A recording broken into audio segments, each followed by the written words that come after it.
Baik, Assalamualaikum warahmatullahi wabarakatuh. Di sini saya akan menjelaskan pengetahuan saya tentang komunikasi.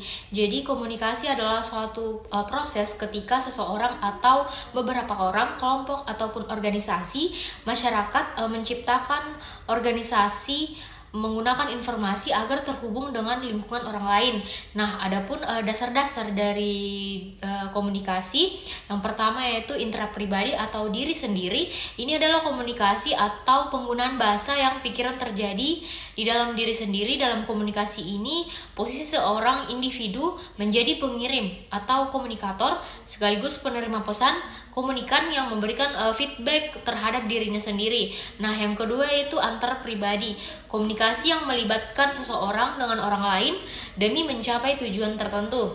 Nah, adapun yang selanjutnya itu komunikasi yang efektif. Yang pertama itu komplit atau bisa dibilang siapa, dan yang kedua itu koncis atau bisa dibilang ringkas, dan yang ketiga itu konkret atau nyata. Korek yaitu sampaikan sesuatu yang benar dan terpercaya, dan yang kelima yaitu consideration atau pertimbangan background dan suasana, dan yang keenam itu courteous, sampaikan secara sopan, dan yang ketujuh itu tentang clarity, jelas.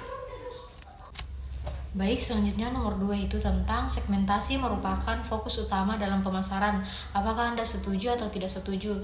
Jadi menurut saya setuju, karena segmentasi pasar merupakan upaya bisnis mengelompokkan target pelanggan mereka berdasarkan kriteria tertentu, di mana tujuannya untuk memudahkan bisnis dalam menjalankan program pemasaran, melakukan pendekatan kepada pelanggan. Maka dari itu, segmentasi menjadi salah satu penentu keberhasilan dalam pemasaran bisnis, sehingga segmentasi bisnis lebih mudah memahami kebutuhan konsumen yang diperlukan untuk menyusun strategi pemasaran. Baik, selanjutnya di nomor 3, menurut saya komunikasi pemasaran sangat cocok diterapkan pada integrasi pemasaran di setiap usaha UMKM, karena pada tingkat yang paling dasar, komunikasi pemasaran ini terintegrasi membantu memastikan bahwa pemasar menggunakan saluran yang tersedia bagi mereka untuk memperkuat kampanye pemasaran atau pesan merek untuk menjangkau audiens target mereka untuk pesona pembeli. Nah, biasanya waktu yang paling tepat untuk pelaksanaan komunikasi pemasaran terintegrasi ini adalah tergantung dari keadaan brand, situasi target audiens yang ada di lapangan. Misalkan kita memiliki suatu usaha yang jalan secara bersamaan, yaitu UMKM kuliner atau usaha besar percetakan.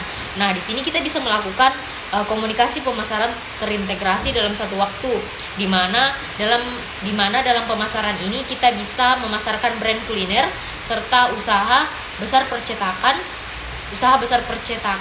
yang kita miliki ketika target audiens sudah masuk dalam lingkungan pemasaran kita, sehingga kita lakukan itu secara langsung, baik dari media pun juga bisa, dan digital yang tidak langsung. Misalkan sebuah pengusaha memasarkan produk minuman dari sebuah suplai di kebun sendiri. Selanjutnya nomor keempat yaitu apa persamaan dan perbedaan antara iklan dan promosi. Sebenarnya antara iklan dan promosi ini hampir sama, yakni sama-sama dari strategi pemasaran. Iklan merupakan segala bentuk pesan tentang produk perusahaan pemasar yang disampaikan melalui berbagai jenis media dan dibiayai untuk kalangan tertentu atau masyarakat secara luas. Sedangkan promosi yaitu mengacu pada serangkaian kegiatan mengkomunikasikan produk atau jasa kepada konsumen dalam sebuah kegiatan pembelian sesuai dengan keinginan atau kebutuhan konsumen. Nah, adapun perbedaan dalam tujuan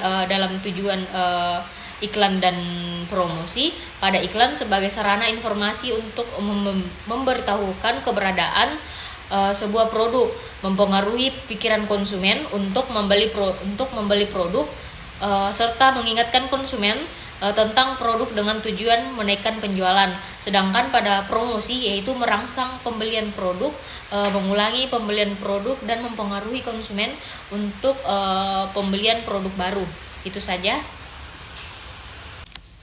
Baik, selanjutnya di nomor 5 itu Setelah saya mengamati iklan produk Smartfren ini selalu menghadirkan inovasi produk yang sesuai dengan kebutuhan digital masyarakat di tahun 2002 ini.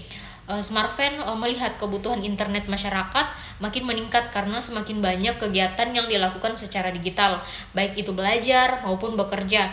Karena itu, Smartfren meluncurkan paket unlimited dengan manfaat double VIP yang pastinya akan memberikan pengalaman koneksi internet untuk menjadi teman terbaik bagi mereka yang tidak ingin internetannya menjadi no drama, no ribet. Jika pada produk Telkomsel masih menjadi signal yang terkencang, tetapi Smartfren juga sudah memasuki signal yang unggul, tersedia jaringan 4 GB. Baik, itulah penjelasan saya mengenai UTS dari komunikasi pemasaran. Kurang lebihnya mohon dimaafkan. Akhirul kalam. Wassalamualaikum warahmatullahi wabarakatuh.